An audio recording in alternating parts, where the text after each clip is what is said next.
নিগনি খেলা ন আচ্ছা মই পাছানি মোক কৈ আছো হা এইফালে এইফালে আহা এই নিদো আহা এইটো সাপ যে দেখিছে আপোনালোকে এইটো আমাৰ মানুহে বাৰী ৰখীয়া বুলি কয়, কিছুমানে মচুৱা গুম বুলি কয় আৰু হিন্দীত কয় ধামিন, কিছুমানে গাৰাইজ বুলি কয়। এই সাপটো সম্পূৰ্ণ নন ভেনাম মানে অবিষাক্ত সাপ। ইয়াৰ কোনো বিষ নাই, বিষহীন।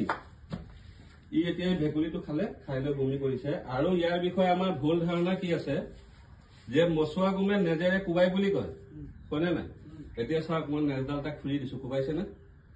আৰু কিছুমান মানুহে কয় গাঁৱে ভূঞে যে ইয়াৰ হেৰি কি কয় নেজত হুল থাকে বা কাঁইট থাকে, নেজেৰে সি কোবাই দিয়ে, কয়নে নাই? এতিয়া তাৰ নেজেৰে যদি ইয়াত হুল বা কাঁইট থকাহেঁতেন সিটো মোক মাৰিলে